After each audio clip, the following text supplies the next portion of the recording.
Hey, good evening, Words Way. It is Nicole, and I'm back. Giving y'all another Word Wednesday, and I am so excited for what God has put on my heart to tell you today. So, as you know, we're in a series called God Be Like, and today my title is God Be Like. Haven't I already showed you? So we're going to be reading from the book of Exodus. As y'all go there right now to read with me, I'm going to just give y'all a brief of what happened because we're going to go straight to chapter 14. So basically God sent Moses to Egypt to tell Pharaoh to let the people go, and God had also hardened Pharaoh's heart so he wouldn't let the people go. And after 10 plus times, Pharaoh finally let the people go. And so we're going to talk about what the people did after they were free while they were walking with Moses. So if you can, just come with me to Exodus 14, and we're just going to skip down to verse 5. So I'm in the NLT version, and it says, when word reached the king of Egypt that the Israelites had fled, Pharaoh and his officials changed their minds. What have we done, letting all those Israelite slaves get away, they asked. So Pharaoh harnessed his chariot and called up his troops. He took about 600 of Egypt's best chariots along with the rest of the chariots of Egypt, each with its commander. Bear with me, y'all, I'm sorry.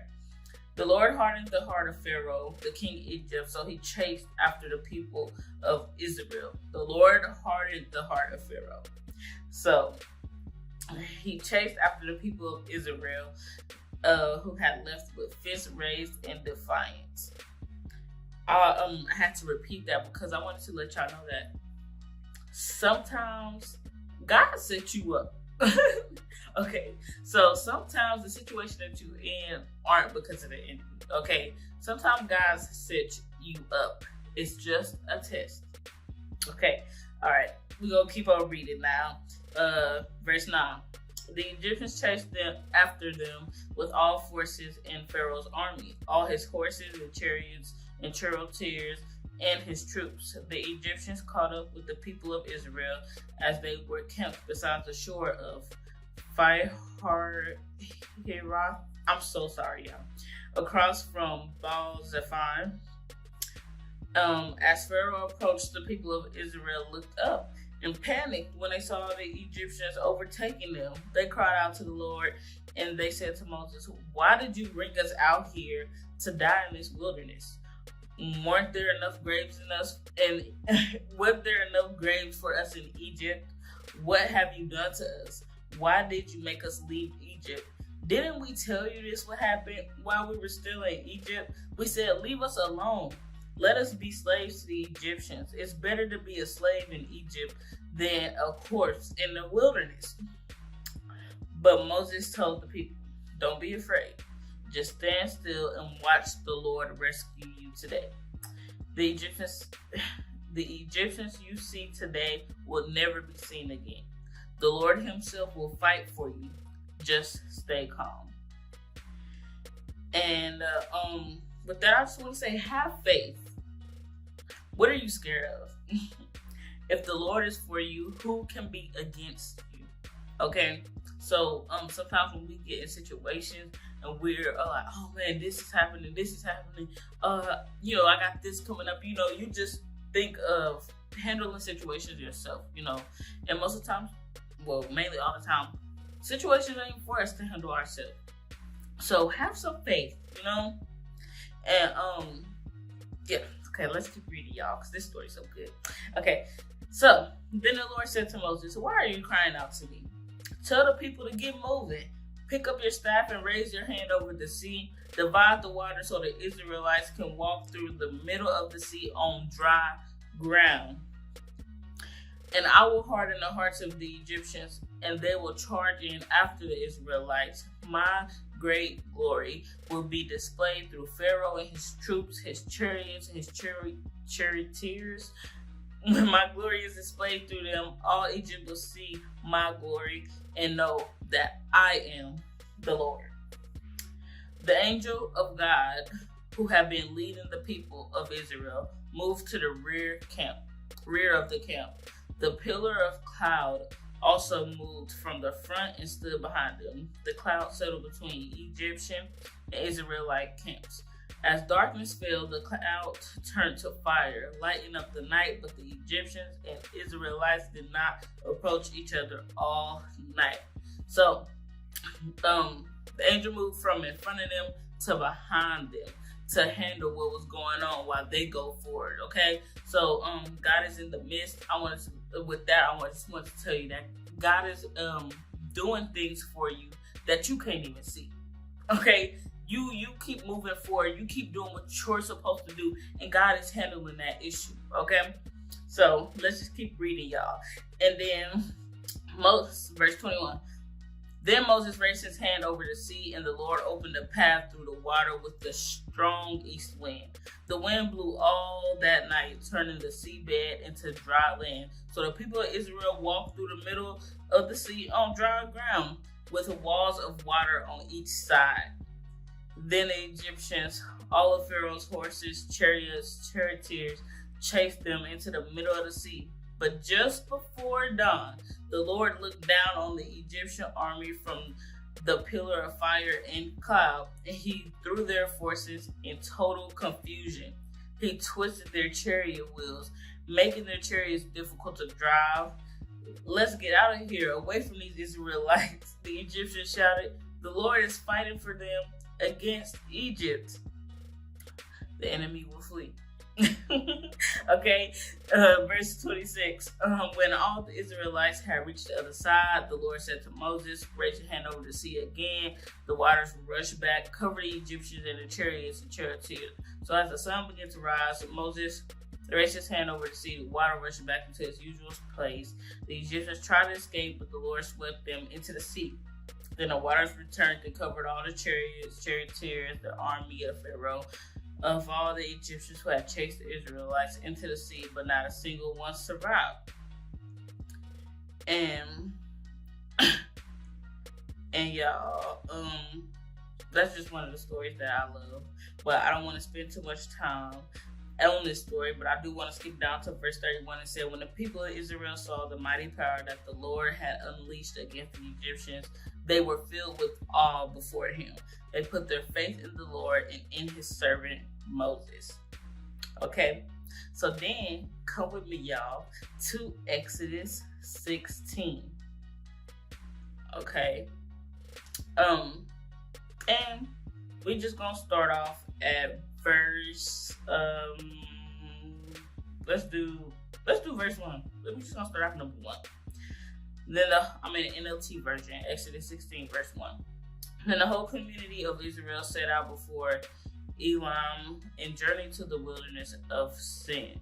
Between Elam and Mount Sinai, they arrived there on the 15th day. This is just another day for them. On the 15th day of the second month, 1 month after leaving the land of Egypt. So they're still free.